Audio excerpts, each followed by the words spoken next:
तुझा दादा कुठे? तो काय तिथे माझा दादा.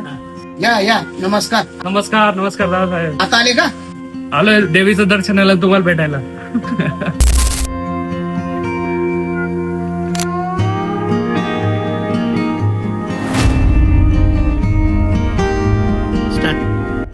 मला ना तुझ्या भावाला एक प्रश्न विचारायचा आहे. विचारा ना मग.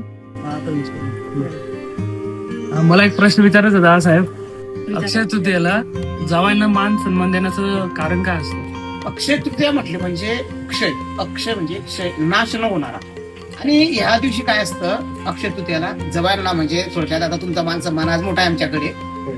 तर आजच्या दिवशी ना लक्ष्मी आणि नारायण यांची पूजा केली जाते. आणि खास करून लक्ष्मी नारायणाची पूजा याच्यासाठी की आराध्य दैवत जे आहेत आज लक्ष्मी नारायणचं जे समजा जोडपं जे असतं एक मुलगा असेल आणि जावई असेल त्यांना जी उपमा आहे ती लक्ष्मी नारायणासारखीची.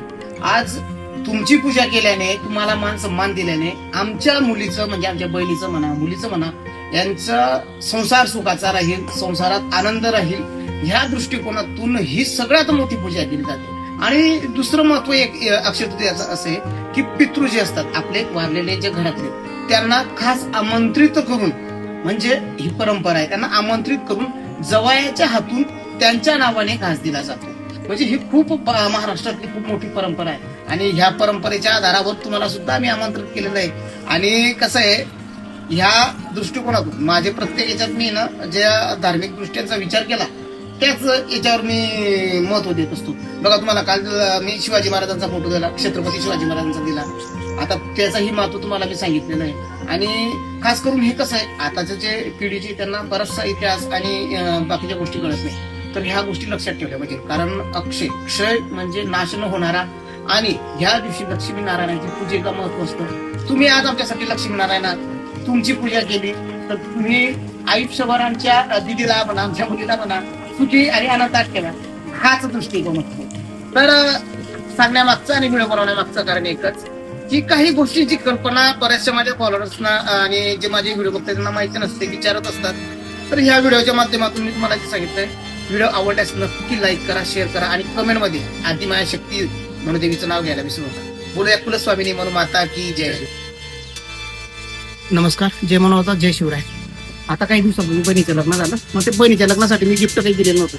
तर दीदी विचारत होती काय गिफ्ट घेतलं काय गिफ्ट घेतलं. तर मी ते काही सांगितलं नव्हतं, गुपित ठेवलेलं होतं. चला बरं आता तिची प्रतिक्रिया आणि पाहुण्याची पण प्रतिक्रिया जाणून घेऊया. चला.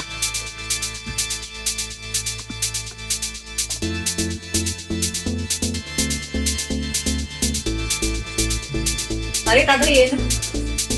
ते घ्या तुमचं लग्नाचं गिफ्ट आणि त्याला खोलून बघा अगोदर काय आहे.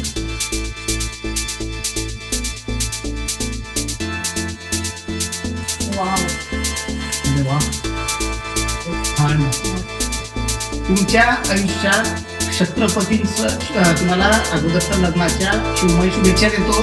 आणि छत्रपतींचं वारसा घरात तुमच्या चालला पाहिजे ह्या तुम्हाला त्याच्यासाठी हे छत्रपतींचा शिवरायांचा फोटो तुम्हाला दिले. तुम्हाला काय वाटतं तरी त्या खूप आहे अप्रतिम प्रेमी शिवमय आणि जे शिवविचार हे असं तुम्ही प्रत्येकासाठी आदान प्रदान करत राहा. आणि ही फ्रेंड बघून वाटतं की हे खूप अप्रतिम फ्रेंड भेटलेली मला आतापर्यंत छान आहे. छान माझ्यासाठी माझी बहीण अनमोल आहे आणि बहिणीसाठी अनमोल छत्रपती आहे. तर तुम्हीही नक्की असेच काहीतरी आपल्या बहिणीसाठी गिफ्ट देत चला. जय शिवराय.